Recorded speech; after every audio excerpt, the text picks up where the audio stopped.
না করে কারোর বাড়িতে বোম রাখা, কারোর পুকুরে বোম রাখা, কারোর বাড়িতে অস্ত্র রাখা, এই কারবার এই আইএসএফের লোকেরা, নওশাদ সিদ্দিকী লোকেরা করছে। নটোরিয়াস ক্রিমিনালকে দায়িত্ব দিলে হবে এরকম?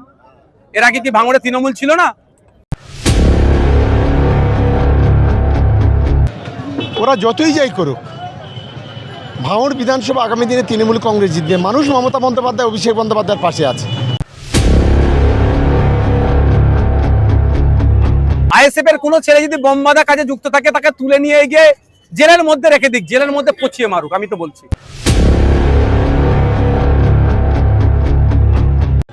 দেখুন, আমরা শান্তিপূর্ণ নির্বাচন চাই। পরিকল্পনা করে কারোর বাড়িতে বোম রাখা, কারোর পুকুরে বোম রাখা, কারোর বাড়িতে অস্ত্র রাখা, এই কারবার এই আইএসএফের লোকেরা, নওশাদ সিদ্দিকী লোকেরা করছে। ওরা যতই যাই করুক, ভাঙড় বিধানসভা আগামী দিনে তৃণমূল কংগ্রেস জিতবে। মানুষ মমতা বন্দ্যোপাধ্যায়, অভিষেক বন্দ্যোপাধ্যায়ের পাশে আছে, তৃণমূল কংগ্রেসের পাশে আছে, চিন্তার কোনো কারণ নেই। কিন্তু অপরদিকে নওশাদ সিদ্দিকী তিনিও দাবি করছেন যে এগুলো নাম না করে এক হিসেবে আপনার দিকে আপনারা বলছেন যে আপনি বিভিন্ন জায়গায় কর্মীদেরকে নির্দেশ দিচ্ছেন তদন্ত চাইছেন যে পুরো ভাঙড় বিধানসভা করুক না। আমরা তো প্রথম দিন থেকে বলেছি পুলিশে তদন্ত হোক, এনআইএ তো যা তদন্ত হয় হোক, কোনো আপত্তি নেই। আমরা তৃণমূল কংগ্রেস যারা করি, আমরা কোনো নোংরা কাজকে পছন্দ করি না। আমরা প্রথমেই ভাঙড়ের মাটিতে দাঁড়িয়ে গলা চড়িয়ে বলেছিলাম যে কোনো রং, কোনো ঢং না দেখে নটোরিয়াস ক্রিমিনালকে দায়িত্ব দিলে হবে এরকম? এর আগে কি ভাঙড়ে তৃণমূল ছিল না? আমার ভাঙড়ে যে তৃণমূলের নেতা তারাই তো ছিল, শুধু দায়িত্বর বন্টনটা অন্যজনের হাতে চলে গেছে। ভাঙড়ে কি এর আগে তৃণমূলের সাথে আইএসএফ এর মতপার্থক্য হয়নি, মতনৈক্য হয়নি? কাউকে খুন হতে দেখেছেন? সে ভাঙড়ের আইএসএফ এর লোক হোক, সাধারণ মানুষ হোক আর তৃণমূল হোক, বোমের আঘাতে ক্ষতিগ্রস্ত হতে দেখেছেন? ভাঙড়ের বদনাম হচ্ছে, কোথা থেকে বাইরে থেকে বোম বাঁধা লোক নিয়ে এসে বোম বাঁধছে, ভাঙড়ের বদনাম হচ্ছে।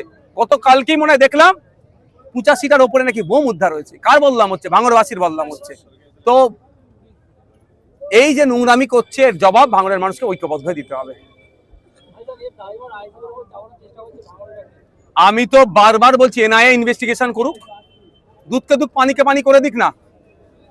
আইএসএফ এর কোনো ছেলে যদি বোম বাঁধা কাজে যুক্ত থাকে তাকে তুলে নিয়ে গিয়ে জেলের মধ্যে রেখে দিক, জেলের মধ্যে পচিয়ে মারুক। আমি তো বলছি, কিন্তু প্রশ্ন আমার এখানে একটাই, চালতাবেড়িয়ার তাজা নেতা তৃণমূলের, ভাঙড়ের যিনি প্রার্থী হচ্ছে তৃণমূলের, তার স্নেহধন্য ছত্রছায়ায় থাকা ওহিদুল ইসলাম সাহেব কোথায়? এই ওহিদুল ইসলাম না, তৃণমূলের ওহিদুল ইসলাম সাহেব কোন হসপিটালে আছে দেখুন, চোট খেয়ে। বোম ওই দিনকে যে বোম বানছিল আইএসএফ কে মারার জন্য, সাধারণ মানুষকে সৃষ্টিকর্তা ঠিক জায়গায় মেরে দিয়েছে। তিনি কোথায় এখন? প্রকাশ্যে আসছে না কেন? কোথায় তিনি? না, এখনো পর্যন্ত মনে হয় চার্জ টেক আপ করেনি। এসেছে, ইনভেস্টিগেশন করেছে, আমি শুনেছি। আমি তো চাইছি নিরপেক্ষ তদন্ত।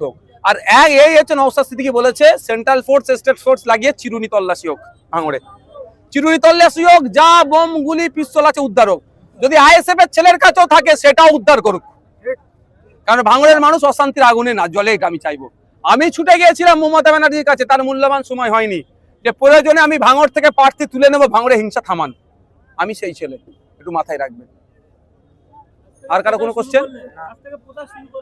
হ্যাঁ, অফিসিয়ালি আজ থেকে প্রচার শুরু হয়েছে। আমাকে বেশি প্রচার করতে লাগবে না, কারণ আমি 5 বছর ধরে যেভাবে বুথে বুথে মানুষের কাছে পৌঁছে গিয়েছিলাম, আর নতুন করে প্রচার করতে লাগবে না। আমি বক্তব্য বলে দিলাম তো, বক্তব্য বললাম তো, বক্তব্য বলেছি, ওখানে কাটিং করে নেবে।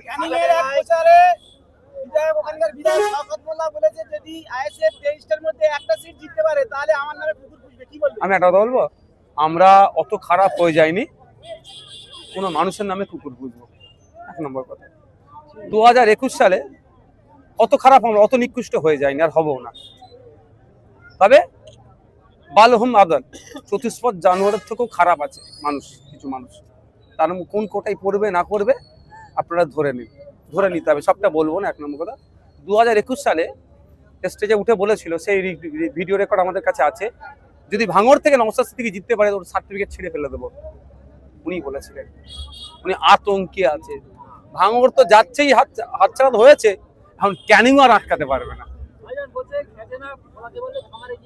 আমাদের ভাঙড়ের মানুষ খেতে ভালো করে ফলিয়ে দেবে, খামারের দায়িত্ব তাদের বিধায়ক নওশাদ সিদ্দিকী দেখে নেবে। হ্যাঁ, আমাদেরকে তো উপহার দিচ্ছে, আমার নামে 20টা মতো মামলা হয়, ক্যানিং এ আরাবুল ইসলাম পারছে না আমাদের সাথে রাজনৈতিক ভাবে, এই জন্য মিথ্যা মামলার আশ্রয় গ্রহণ করছে।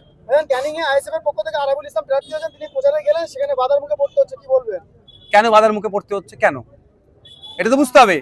শাসক ভয় পাচ্ছে বলে বাধা দিচ্ছে, আতঙ্কে আছে বলে বাধা পড়ছে, তো বাধা দিয়ে কতদিন হবে?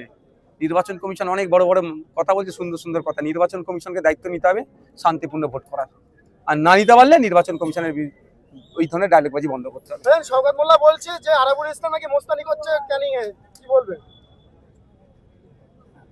ভয় পেয়ে গেছে তাই জন্য বলছে। কাটাতলায় তৃণমূল নেতা রাজ্জাকের উদ্যোগে মানে ইয়ে করছে, কাটাতলায় তৃণমূল নেতা রাজ্জাক খান ওয়েটল্যান্ডের জায়গা বুঝিয়ে পাঁচিল দিচ্ছে, কি বলবেন? দেখুন, ব্যাপারটা হচ্ছে, প্রথম কথা বলি, যারা ওয়েটল্যান্ডের জায়গাকে বুঝাচ্ছে তারা দেশদ্রোহী। দেশ, আমার দেশ ইরানের রামসার সাইটে 1971 সালে গিয়ে প্রমিস করেছে রামসার সাইটের অন্তর্ভুক্ত, সেখানে একটা ইট পর্যন্ত গাঁথবো না। রামসার সাইটে একটা ইট পর্যন্ত গাঁথা যায় না, সেখানে কিভাবে হচ্ছে?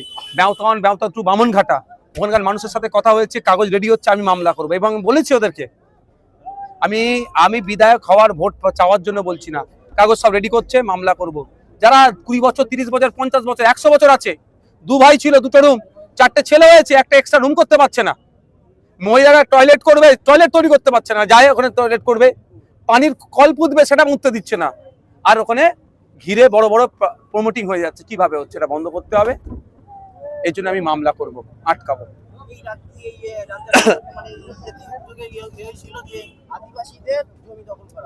অনেক অভিযোগ আছে এদের উপরে, আদিবাসী, দলিত, মুসলমান, এরা কাউকে ছাড়ছে না, ওয়েটল্যান্ড পর্যন্ত এরা ছাড়ছে না। কিন্তু দুর্ভাগ্য, শাসকের ছত্রছায়া আছে, তৃণমূল কংগ্রেসের সিম্বলকে সামনে রেখেছে, মমতা ব্যানার্জি, অভিষেক ব্যানার্জির ছবিকে সামনে রেখে যত রকমের অন্যায় কাজ করছে।